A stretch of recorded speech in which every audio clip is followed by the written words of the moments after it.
芸海通信小桜姫物語朝の朝風呂著60母性愛。その日はそれくらいのことで別れましたが、後でまたちょいちょいこの二人の来訪を受け、とうとうそれが縁で、私は一度こちらの世界でこの子の母親とも面会を遂げることになりました。なかなかしとやかな婦人で、しきりに娘のことばかり気にかけておりました。その際、私たちの間に交わされた問答の中には、多少皆様のご参考になるところがあるように思われますので、ついでにその要点だけここに申し添えておきましょう。問い。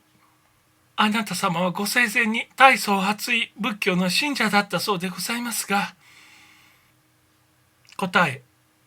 私どもは別に平成熱い仏教の信者というのでもなかったのでございますが、可愛い子供を失った悲嘆のあまり、阿弥陀様におすがりして、あの子が早く極楽浄土に行けるようにと、一心不乱にお経をあげたのでございました。こちらの世界の事情が少し分かってみると、それがいかに浅はかな、勝手な考えであるかがよくわかりますが、自分の私たち夫婦は、まるきり迷いの闇に閉ざされ、それが我が子の救われるよすがであると、愚かにも思い込んでいたのでした。あべこべに私とも夫婦は、我が子の手で救われました。夫婦が毎夜夢の中に続けざまに見る神々しい娘の姿。私どもの曇った心の鏡にのだんだんと誠の神の道がおぼろげながら移ってまいり、いつとはなしにご神前で祝詞を上げるようになりました。私どもは全くひな子の小さな手に導かれて神様の身元に近づくことができたのでございます。真っ先に迎えに来てくれたのはやはりあの子でございました。その折、私は飛び立つ思いで、今行きますよと申したことはよく覚えておりますが、修行未熟の身の悲しさ、それから先のことはさっぱりわからなくなってしまいました。後で神様から伺えば、私はそれから10年近くも眠っていたとのことで、自分ながら我が身の不甲斐なさに呆れたことでございました。問い。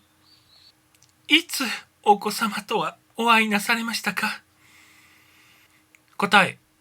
自分が気がついたとき、私はてっきりあの子が自分のそばにいてくれるものと思い込み、しきりにその名を呼んだのでございます。が、いかに呼べと叫べと、あの子は姿を見せてくれませぬ。そしてふと気がついてみると、見も知らぬ一人の老人が枕辺に立って、じっと私の顔を見つめているのでございます。やがて、九段の老人がおもむろに口を開いて、そなたの子供は今ここにいないのじゃから、いかに呼んでもダメじゃ。修行が積んだら合わせてあげぬでもない。そんなことを言われたのでございます。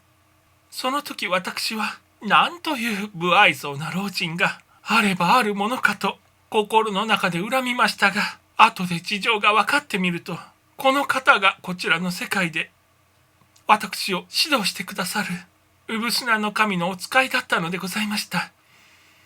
ともかくも修行次第で我が子に会わせてもらえることが分かりましたので、それからの私はふつつかな身に及ぶ限りは一生懸命に修行を励みました。そのおかげでとうとう日頃の願いの叶う時が参りました。どこをどう通ったのやら途中のことは少しも分かりませんが、ともかく私は指導役の神様に連れられてあの子の住まいへ訪ねて行ったのでございます。あの子の亡くなったのは6つの時でございましたが、それがこちらの世界でだいぶに大きく育っていたのには驚きました。幼顔はそのままながらどう見ても遠くらいには見えるのでございます。私は嬉しいやら悲しいやら夢中であの子を両腕にひしと抱きかかえたのでございます。がそれまでが私の嬉しさの絶頂でございました。私は何やら奇妙な感じ。かねて考えていたのとはまるきり違った、何やらしみじみとせぬ、何やら物足りない感じに、はっと驚かされたのでございます。問い。つまり軽くてぬくみがなく、手で触ってもカサカサした感じではございませんでしたか？答え。全くお言葉の通り。せっかく抱いてもさっぱり手応えがないのでございます。私にはいかに考えてもこればかりは現世の生活の方がよほど結構なように感じられていた仕方がございませぬ。神様のお言葉によれば、いつか時節が参れば親子、夫婦、兄弟が一緒に暮らすことになるとのことでございますが、あんな具合ではたとえ一緒に暮らしても現世のようにそう面白いことはないのではございますまいか。二人の問答はまだいろいろありますが、ひとまずこの辺ではしょることにいたしましょう。現世生活にいくらか未練の残っているつまらぬ女性たちの繰り言をいつまで申し上げてみたところで、そう興味もございますまいから、